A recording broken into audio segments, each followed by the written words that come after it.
Olá, eu sou a Daphne. Eu sou a Mari e você está dentro do videogame cósmico. Agora. Ficou bom agora? Ficou, né? Ficou. Ah, então tá ótimo. É a primeira vez que eu e a Daphne estamos fazendo um podcast juntas. E desde o ano passado, a gente tem essa motivação de falar sobre esse assunto, que é esse assunto delicado, que é sobre a pornografia.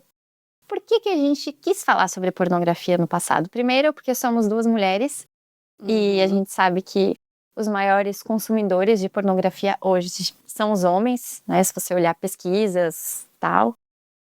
E ano passado, nós estávamos conversando um dia e a gente perguntou sobre isso, né? E aí, como que é a sua relação com isso? Como que é a minha relação com isso?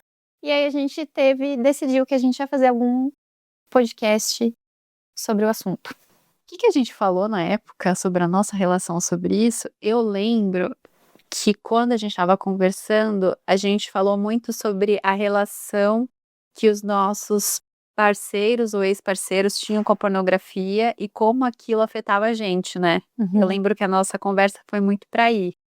E aí, em algum momento, a gente confessou com uma certa vergonha, sim, que a gente já consumia / consome.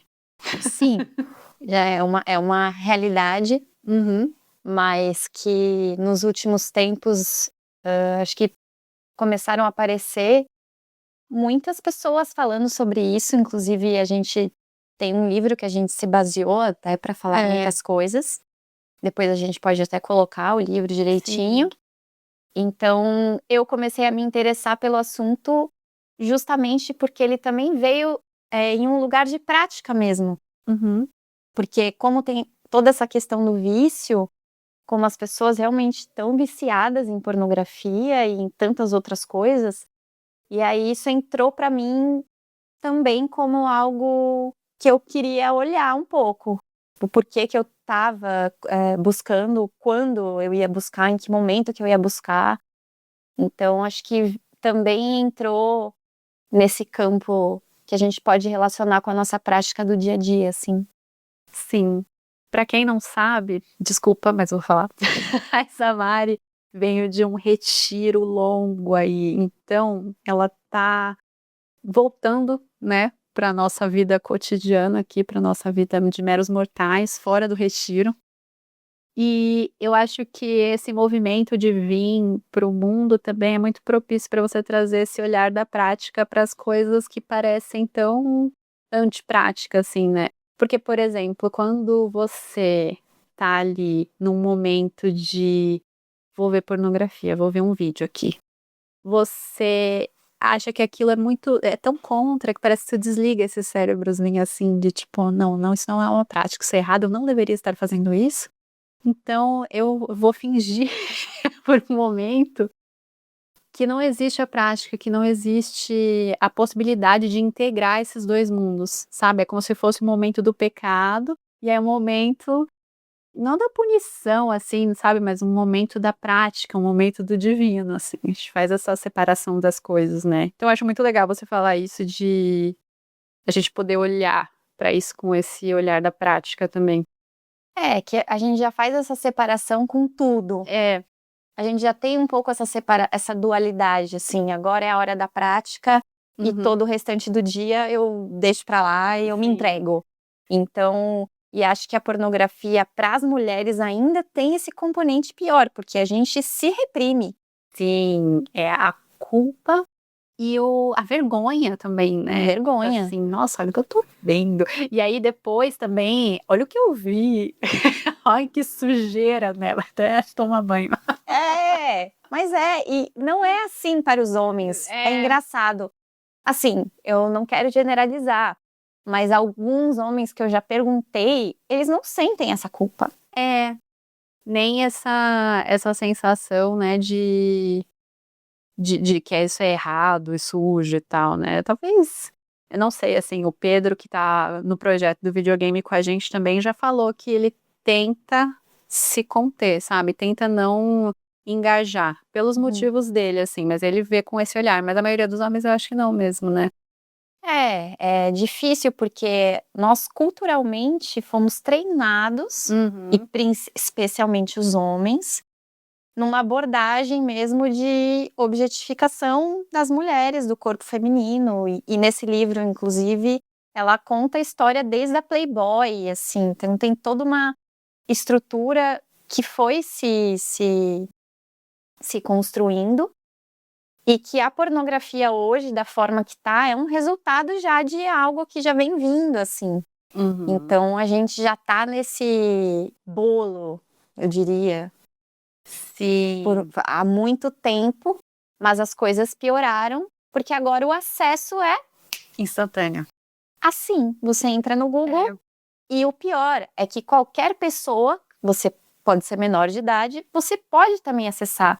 Então, isso que para mim tem sido uma das coisas mais complexas, assim, especialmente para os adolescentes, porque a gente ainda cresceu sem. Nós tínhamos, é isso que eu falei, a gente já estava inserido em alguma coisa na TV, na programação da TV, nas revistas, mas ainda era uma coisa um pouco escondida, um pouco velada. Você tinha que conversar com os amigos, com as amigas e tinha vergonha. Agora você entra ali no Google e você acessa o que você quiser. Sim, e tá retratado de uma maneira muito mais forte, visceral, né? Assim, mais agressivo até, né? Muito mais explícito. E assim, pensando também no que você estava falando de... tava nos programas de televisão. A banheira do Gugu. Total. Eu pensei na banheira do Gugu. Exatamente. Ou as dançarinas do Faustão, né? Nós assistíamos com a família. Exato. Com os nossos pais, assim. Uba, uba, uba. Era uma musiquinha. Nem não esqueci. Uba, uba, uba. Era assim, eu não esqueci. Doideira. E aí, tem isso, que ainda tem hoje, e tá muito pior, né? Porque a gente pensa o funk com letras super explícitas, né? E os programas também, de certa forma, mais explícitos. E as redes sociais também, né? O OnlyFans, tudo muito acessível, né? Mas eu lembro que eu vi um podcast não, um TED Talks, faz bastante tempo isso, de uma menina que falava sobre objetificação. E aí eu gostei muito da forma como ela definiu como é para nós entendermos o que é objetificação. Porque ela falou que é como se a gente tivesse nascido e sido criado num quarto todo vermelho. E alguém pedisse para você descrever a cor vermelha.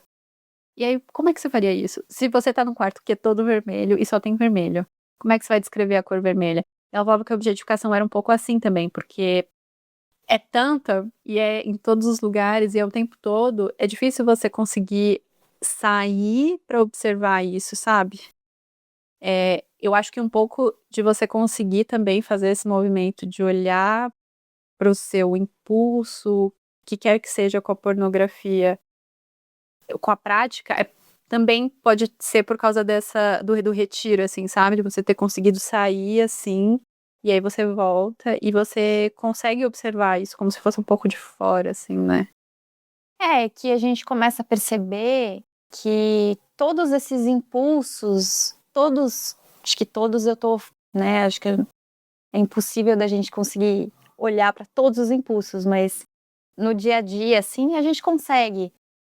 Todos vêm, às vezes, de uma ansiedade, normalmente, pelo menos para mim, assim, vem de uma ansiedade, vem de uma tentativa, que nem a gente estava conversando aqui nos bastidores, uma tentativa de ter um alívio, mas normalmente vem ali desse lugar um pouco de um vazio, de um tédio, de uma insônia, Sim. de uma coisa que você não sabe o que fazer, porque a gente está tão bombardeado com coisas hoje o tempo inteiro, e aí acho que a pornografia ela entra aí. Ela entra no mesmo lugar dos outros impulsos, dos outros vícios que a gente tem, porque é um vício, acaba se tornando um vício, né? E aí tem os dois lados, assim, né? Tipo, tem esse lado do vício, ao mesmo tempo, a gente também estava conversando sobre conteúdo, sobre masturbação, sobre vibradoras e tal. Eu lembro que uma palavra que usavam bastante para vender vibradores era autocuidado, sabe? Então é como se assim, você tá sentindo essa ansiedade ou, sei lá, passando por essa insônia, e aí é o seu momento de autocuidado, você entrar numa página. Muito marketing. Assim, a gente tá aqui partindo do ponto que todo mundo sabe por que que a pornografia é danosa, né? Por que que ela é prejudicial para as pessoas? Porque hoje em dia se fala muito sobre isso já, né? Mas às vezes a gente esquece que isso pode não ser de conhecimento de todo mundo. Não sei se a gente fala sobre isso um pouco agora também. Sim. Né? Porque para as mulheres, eu acho que fica muito claro, porque o nosso primeiro contato com a pornografia, normalmente, ele é de um pouco de horror, assim, né? Não sei pra você como é que foi. Foi. Pra mim também. Eu fiquei, gente, isso machuca, pelo amor de Deus. Foi muito claro, assim, que em um segundo eu já não quis assistir.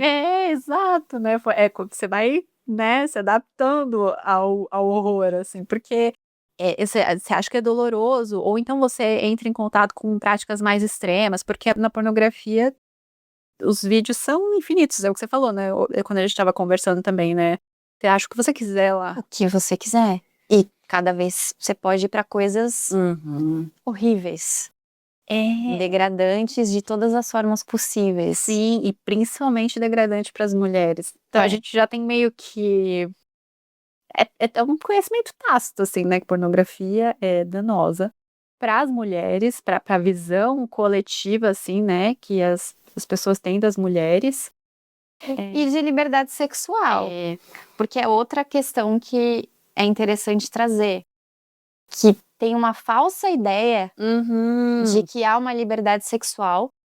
Não podemos tirar o mérito do que está sendo falado hoje em dia sobre as questões de sexualidade, principalmente para mulheres. Sim. Então, as mulheres descobriram coisas por meio das informações estarem sendo mais difundidas, e isso é muito bom, isso é muito poderoso. Não é só horrível, né? Não é só horrível, mas, ao mesmo tempo, como você citou essa questão do autocuidado, a gente tem que começar a ter um olho um pouco mais aberto para essa questão mesmo de como as grandes empresas, é isso que fala no livro, as empresas que estão produzindo esses filmes, que estão fazendo esses filmes, elas estão interessadas em dinheiro. Sim. Então tem um marketing, elas precisam vender que isso é autocuidado, que isso é um carinho com você, que isso é liberdade. Isso para mim acho que é a coisa mais complicada. Sim. É você vender essa ideia de liberdade, sendo que de liberdade de escolha do que você tá ali vendo, só que não tem nenhuma liberdade. Porque quem está fazendo aquilo, né? São esses grandes empresários que estão aí ganhando muito dinheiro. E o elo mais fraco nessa estrutura toda são as mulheres, né? As atrizes e as namoradas das pessoas que consomem pornografia, que acabam sofrendo com isso, né? O que pega muito também nesse discurso da liberdade sexual é que qualquer crítica é vista como puritanismo, né? Ainda mais a gente aqui falando de budismo, não sei o que, parece que a gente, tipo assim, nossa, anti-sexo, então. Não. Anti-masturbação. Não somos.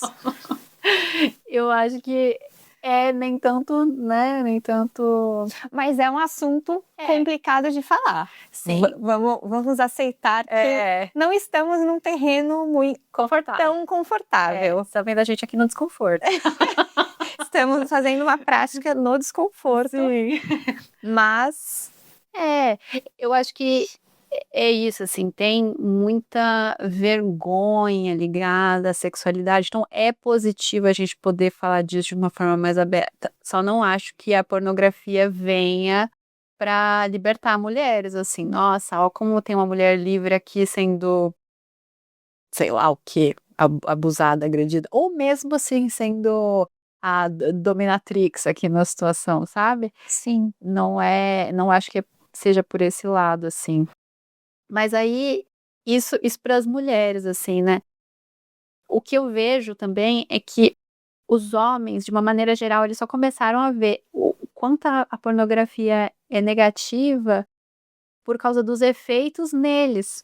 Então, assim, você assiste muita pornografia, você começa a ficar viciado de fato. E aí começaram a surgir muitos estudos sobre isso, né? Como o cérebro de uma pessoa que é viciada em pornografia fica.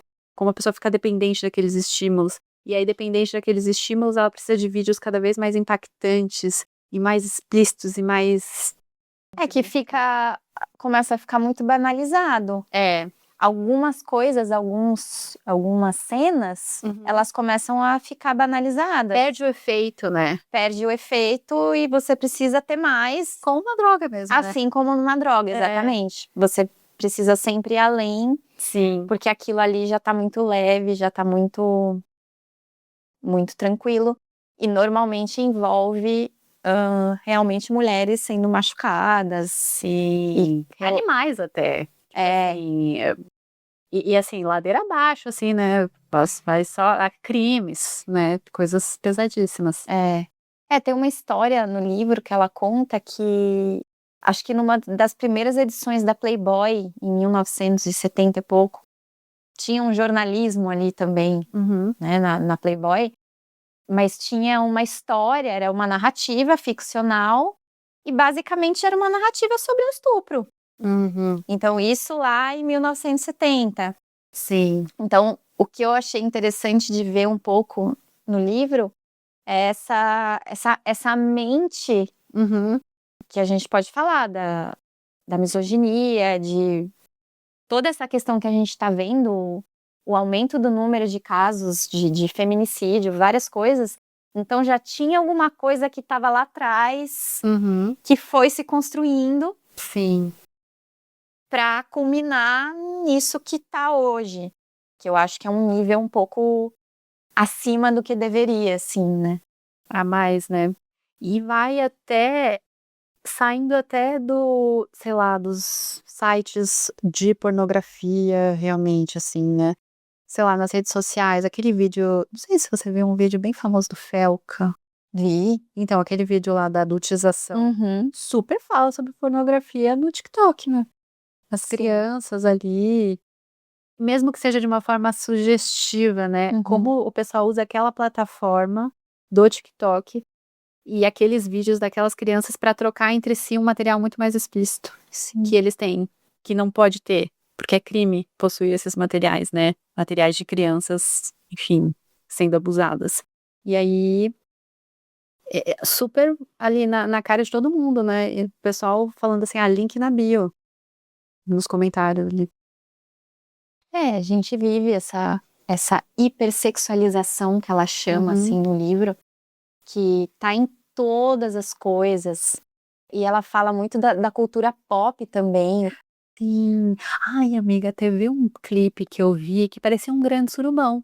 Depois eu te mostro um clipe da Janelle Monáe. Monáe, eu tenho um CD dela. Não, gosto muito dela. Eu Amiga, mas era uma grande suruba. Era tipo assim, rebolando a bunda na cara, assim, sabe? E lambendo o peito. Tipo, assim, daí pra frente. Não tão pra frente, assim, mas assim, bem pra frente. O suficiente pra eu ficar um pouco desconfortável. Eu acho que tem isso, assim, o quanto a gente também não se expressa, sei lá, não cria coisas em cima do sexo, assim, sabe? E a gente deixa isso para as pessoas que produzem pornografia, que é o que você falou, as pessoas que querem ganhar dinheiro. Por outro lado, eu não sei. Não sei. Acho que não tem uma resposta, porque que histórias que a gente quer contar, assim, sobre isso, sobre a sexualidade, sobre essa descoberta da sexualidade, que é algo tão precioso, assim, né, enquanto seres humanos, né, nós viemos do encontro, nós viemos disso, então não tem como a gente estar separado disso. Então, acho que talvez esse assunto realmente na nossa sociedade ocidental tenha virado algo separado e não integrado ao que a gente é. E aí por conta de muitas coisas. Mas tem um exagero, eu acho, tem um foco muito exagerado, eu acho, no sexo. É muito, ao mesmo tempo que é um foco muito exagerado e tá em todos os lugares, tem uma rejeição muito grande. As pessoas, elas veem as pessoas mais sexualizadas, veem as mulheres mais sexualizadas de uma forma muito negativa, assim, né? Você não fica com uma boa fama se você tem sei lá, exerce a sua liberdade sexual de uma forma que não é, enfim, uma forma livre, né? Sem se preocupar em esconder isso. Ou mesmo as meninas que têm seus canais de OnlyFans aí, que inclusive não ganham quase nada, e aí o criador do OnlyFans já tá bilionário, tá? Ah, sim. Mas as próprias meninas que criam esses conteúdos, elas perdem amigos, né? Perdem contato com a família, assim. Então, que sociedade é essa que tem tanto sexo em todo lugar, mas ao mesmo tempo sem sexo? Precisa ser escondido. Então. E se eu souber que você tem alguma coisa assim, você tá fora do meu círculo Sim. social. É uma coisa bem contraditória mesmo, assim, complicada. Tipo um pai, eu imagino muito, isso deve ter horrores, assim, porque eu vejo histórias similares, assim, um pai que tem várias assinaturas de OnlyFans, e aí se descobre que a filha tá fazendo, deseda.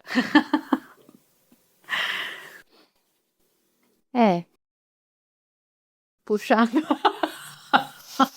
De onde como que a gente se salva daqui? A gente chegou no... Pesamos o clima aqui, nesse episódio. Acho que o importante é a gente jogar reflexões. Porque não tem uma resposta, eu acho. É refletir. Jogar uma reflexão, um olhar sobre... Acho que, para mim, o mais importante em todo esse assunto é essa questão da liberdade. Porque a gente está sendo bombardeado com essa ideia de liberdade. Que nós podemos comprar a nossa liberdade. E a pornografia entra aí. Sim. Ela entrou nesse lugar dessa liberdade sexual. Que tá engarrafadinha pra você desse jeito. Assim como todas as outras coisas que estão sendo vendidas na internet, nas redes sociais. Então, tudo entrou nessa caixa nessa monetização de tudo. Então, a gente precisa ficar atento se realmente você está exercendo uma liberdade quando você está ali acessando e o quanto que isso não está gerando impacto das mais diversas formas e povoando nossas imagens mentais, porque a gente alimenta a nossa mente já é extremamente confusa e ela já está sendo... a gente já está trabalhando o tempo inteiro com ela, com alguma coisa na nossa cabeça, e a gente procura mais imagens não feitas justamente, né, para atingir esse ponto do vício, assim, né? E imagens que não necessariamente são boas, porque são tá ali agressivas, violentas. Então, por que a gente está indo atrás disso? E acho que uma resposta é porque socialmente nós caminhamos juntos, assim. E tá tudo um pouco... Estamos todos um pouco doentes nesse aspecto, assim. Sim. Eu acho também que a gente poder falar sobre isso é um primeiro passo para isso sair do tabu e a gente começar a tomar um pouco do controle disso, assim, né? Não evitar olhar, igual a gente estava falando no começo aqui, sobre a prática dos impulsos que fazem a gente se voltar para isso, em vez de só ver isso como uma coisa pecaminosa e errada que eu não deveria fazer, não.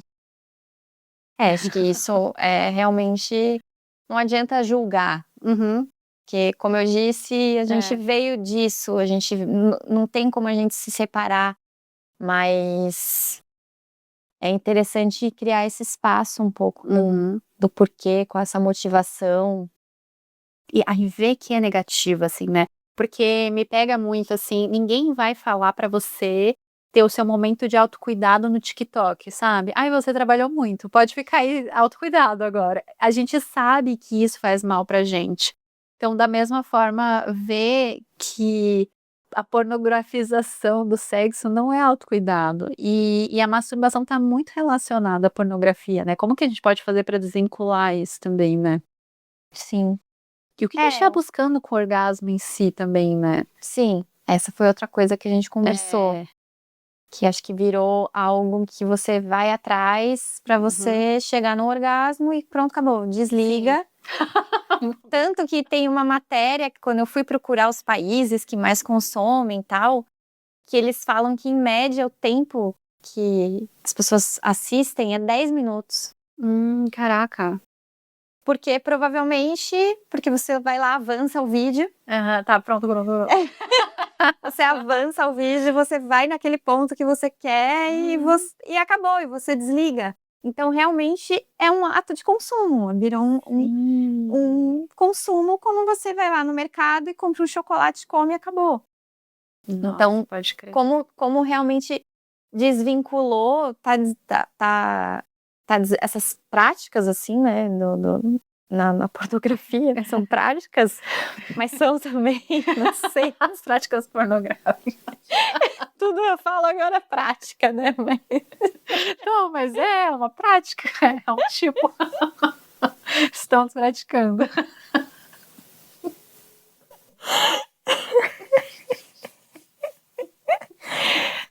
já espero. E como que a pornografia, por estar nesse lugar hoje do consumo, ela tá totalmente desvinculada com uma descoberta mais natural do sexo, da sexualidade. Sim. E como é importante a gente ver esse processo todo de colocar a sexualidade, né, a nossa vivência sexual numa caixinha, assim, né? A gente tem que fazer, tem até, sei lá, um roteiro, assim, né? Você faz as preliminares, aí depois a penetração, e aí termina com a ejaculação do homem, assim, tipo assim, aí finalizou o ato, não tem como continuar dali. Isso, acabou. Fim. Fim. Né? Sobe os créditos. Tchau. Boa noite. Vai cada um pra um lado e pega um cigarro. É isso, acabou. Né? Porque a gente vai colocando isso numa caixinha e acho importante a gente tirar isso, assim, né? E talvez realmente se afastar da pornografia, assim, parar de consumir, ver esses impulsos que surgem quando a gente tem essas vontades, assim. É importante, né, pra gente começar a criar uma coisa diferente, né? Sem cair também no tabu, na demonização do sexo. Na verdade, eu fico pensando que é muito mais difícil você lidar ali com o seu parceiro ou com a sua parceira do jeito que a coisa é, do que você, enfim, acessar uma pornografia. E talvez seja por isso que o vício cresceu tanto, porque eu acho que é um caminho mais fácil. Num sentido de que de consumo mesmo, de né? consumo, já tá posto, é isso que tá sendo construído, é isso que eu preciso fazer, dessa Você forma. já conhece o que você quer, o que você gosta, você vai ali. Isso, eu já sei como que eu preciso Individualizar. performar, eu já sei como que eu quero a pessoa que tá ali comigo. Então, eu acho que tem uma questão íntima, de intimidade, que a gente tá com um pouco de medo de construir, né? de construir com a outra pessoa nesse aspecto, assim, né, do sexo, que não é performático, né? Um sexo mais natural. que não é performático, ele é mais natural, né? Não tô nem aqui falando de amor, de uma coisa romântica, mas no sentido íntimo mesmo. Sim, não pornográfico, né? De você conversar com a pessoa que tá ali do seu lado. Sim. E os dois se conhecerem. É uma coisa mais que tem receio e tem vergonha. Que tem coisas mais não... Tem insegurança. Isso. Tem uma insegurança física, o corpo que a gente tem vergonha. Tem tantas nuances que são tão... Uma dor no joelho. Um negócio assim, que não fica bonito no filme, né? Isso, exatamente, né? É tudo... E essa que é a beleza das coisas. E a gente tá totalmente desvinculado, assim. E claro que para as mulheres é muito pior. Porque, além de tudo, ainda tem essa questão do corpo, que é mais... Nós somos muito mais exigidas. Mas acho que para os homens também tem um pouco. Sim, e tá começando a ter mais, inclusive, né? Com o pessoal super focado na academia, nos músculos e tal. Então, para os homens também tem um peso essa parte. Acho que os homens às vezes acham que não, mas também tem. A gente acha que não. Mas para eles também tem uma cobrança que tá por trás ali. De performance, o Tadala Fila também, né? A gente tá puxando outros fios, mas tem que fechar fios. Esse é outro fio. Então, acho que é isso. Acho que a gente pode encerrar. Pode fazer uma parte 2. Isso, talvez. Verdade, dá pra continuar. Se você quer ver uma parte 2, se você quer ouvir uma parte 2, deixa aí nos comentários, comenta. A gente vai gostar de saber. Porque acho que é um assunto muito amplo. Rende pano. E a gente só falou algumas coisinhas, assim, da nossa humilde visão sobre isso. A gente também quer saber o que você pensa sobre isso, como é que você experiencia essa sexualidade junto com a prática desvinculada, como é que é isso pra você? Sim, queremos saber. Então, acho que é isso. Nós vamos encerrar o assunto. Se você quiser uma parte 2, coloca aí. E faremos uma parte 2. E até a próxima. Até a próxima, obrigada.